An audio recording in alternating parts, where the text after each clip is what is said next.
up on the outside and things happen. But I'll tell you, I was talking to Mike McCall earlier in the day during practice and qualifying. The Hathaway car, Kerry Micks' new car, and obviously DJ Kennington's all new cars out of McCall's stable, and they're really running well, and they're all very happy with those race cars.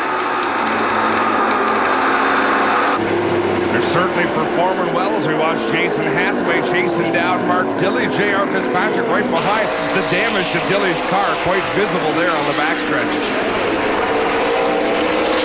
Battle for 10th spot. Jeff Lapsevich on the inside of Joey McComb. They work down the front straightaway. McComb has a new sponsor for Montreal next weekend. It had a different sponsor for this weekend as well, but Racetime Radio, Shell Rotella going to be on that car in Montreal. An exciting announcement this week, Billy. Yeah, I talked to Joe Chisholm. He's excited to have his company, Racetime Radio, on that race car in Montreal as well. Pete Shepard having a look behind DJ Kennington, poking that National Exhaust 7 to the inside. The top three have opened some distance between themselves and Scott Steckley here as the laps click away. Well, Pete Shepard starting to glow the front rotors. That tells me he's really braking hard getting down into the corner. He might be just a tad faster than the 17. Well, it sure looks that way pretty early in the race to push the envelope, but the top three running right together. Any mistake, and they're sure to pounce. Here we see John Gaunt holding off Anthony Simone. We'll go on board the Triad Technologies number 11. Well, Johnny Gaunt had some extra help this weekend as well. I seen Butch Hilton walk around the pit area and was told that he's down there giving Johnny Gaunt a hand just trying to get this oval car sorted out. Pretty good help if you can get it for Butch Hilton to be in your pit as Stephen Matthews around backwards. That's going to bring out another caution, Billy. Well, Matthews not having a great outing. Remember last year when he made his inaugural start with us here, he ran very well all night and finished up in the top 5. NASCAR starter Sean Gibbs waving that yellow flag, and we've got lots of action on pit road. Let's send it down to Todd. There's your leader, Don Thompson Jr. making a stop on pit road. Sunoco race fuel going in. Crew chief Sandy Hamilton with a handling adjustment on the right rear. He'll return for 2 tires. Wow, fuel only and a chassis adjustment. J.R. Fitzpatrick, and looks like he's getting just an adjustment only. Steckley, he's put right side tires on. Oh, we got a mixed bag on pit road this time. Yeah, a lot of different agendas out there. Weather is still a factor, Billy. You'll have to see what happens on the other side. You're watching NASCAR on TSN. Welcome back to NASCAR on TSN. We're at Mosport Speedway for the Dickies 200. Pierre Bourque gets the VTEC free pass for this yellow. He'll rejoin the tail end of the field.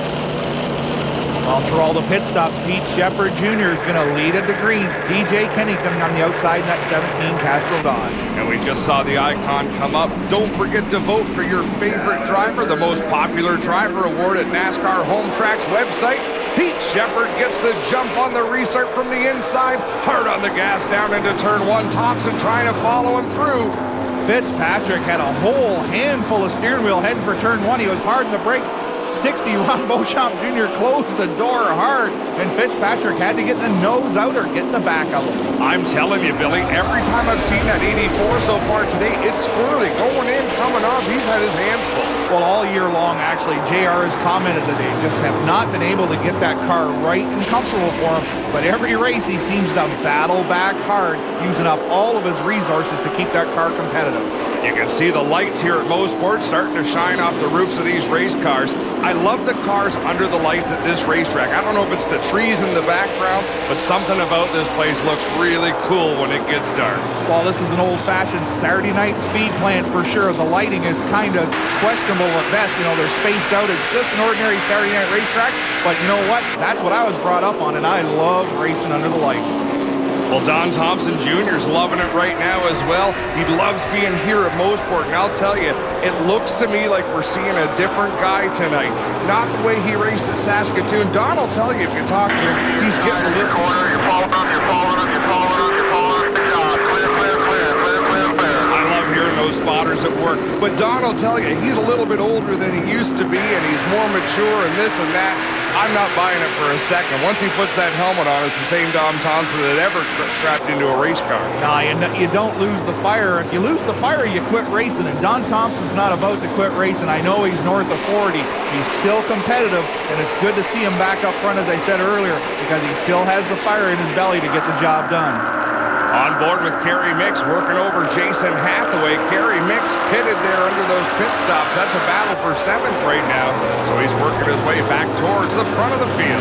Well, Pete Shepard has been able to distance himself by 7 or 8 car lengths, but Thompson now clear the 17 will set sail for the front. Pete Shepard getting as big a lead as we've seen anybody have here in this race so far, about 15 car lengths over Thompson. Here's Mark Dilley and J.R. Fitzpatrick. Lots of room between those two this time, racing for 5th. Well, I'm sure the crews have told them both, you know, there's no sense beating each other up. You both got to get to the finish. Mix, he slides through, steals the spot from the 84 of Fitzpatrick. Well, Dilley and Fitzpatrick made a little bit of contact there again going into the corner. Fitzpatrick had to chase it up the racetrack. Kerry Micks, the veteran, drives on through.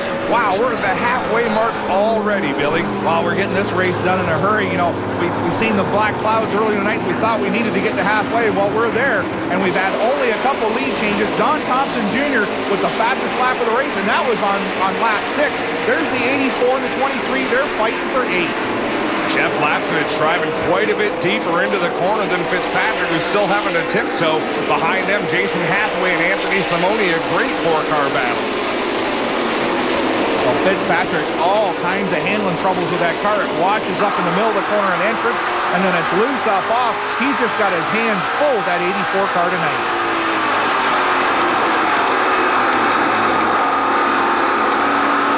You look at how those cars with the in-car bounce around the racetrack. You have to wait for them to get settled down as, Shannon Harding back on track. Well, she struggled in qualifying and practice, but, you know, she just needs to log some lap times. She needs to get used to these big, heavy stock cars. Mark Dilley getting shuffled back a little bit. Now he's battling for the 7th spot with Jeff Lapsovich, but I think that might be a losing battle. Lapsovich on the inside, and Dilley looks like he might have lost the handle. Contact between the two. Little rubbing down the straightaway. Lapsovich in the preferred line down the bottom. He'll get a drive up off of turn 2 and get the spot from Dilley.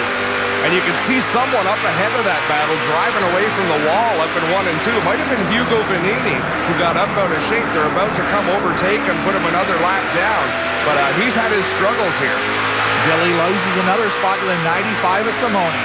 Mark Dilley needs to get to pit road, get some adjustments, maybe some fresh Goodyears. The contact with Lapsovich, you can't call that because that happened after he started sliding backwards, but got to worry about a tire going down as well. You can see there's Goodyear's been rubbed off that left rear. Back up front, Shepard continues the lead, and Thompson not able to reel him in. Ron Beauchamp Jr.'s got to feel pretty good about this run in the 60 car. They've had nothing but troubles all year long. He's having a nice run in the top 5, and it'd be good to see Beauchamp stay up there. Well, they've had I talked to them earlier, they think they got a big old dark cloud hanging over top of their race team in Holler. But you know what? They know how to win races. Cuvion's no dummy on top of the pit cart. He can get the job done as well. Having a look back at Kerry Micks from onboard Scott Steckley running in 5th spot. We're looking at Scott Steckley from Kerry Micks in the 6th position. Well, that on board there at Kerry Micks, one of the gauges had the red light on it. Could be a malfunction, but something to keep an eye on as well. In the race cars, we have the mechanical gauges and red warning lights. When you get to a certain temperature, the light will come on. And Kerry Micks had a red light on in the dash of that 02. DJ Kennington running a much different line than Don Thompson through the corner. Would he be doing that to try to make a pass or maybe cool the engine off? Why would he be running about a half a car length, car width lower, Billy? Well, it might be where his car is working the best down the bottom, also letting some air into the brake ducts. Could be one of those two factors. He could just be trying to worry the driver in front of him. Pete Shepard, he's got nothing to worry about right now as he's stretching that lead out. Looks like a lot of camber in that right front as well. Is this one of the tracks where you really lean that right front in on the car, Billy? Well, it always depends on how much you travel the race car. You know, the more you travel it, the more you got to put the camber in the right front. Steckley locking up the left front going into the corner. That's for 4th.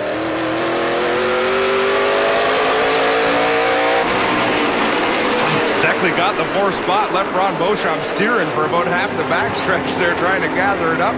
Beauchamp still in the top 5 as Pete Shepard looks like he's putting Derek White a lap down as we go back on board with the Kanawaki Quebec driver. Well, you watch that car of Shepherd up off the corner there in turn 2. It never wiggled an inch. The thing just marched up off there like it was on rails. Got a little bit of orange glow coming off the brake rotors on the front. You saw him get a little bit sideways coming out of 4, but it's a controlled drift right up to the wall. And next time you see the wall coming out of 4,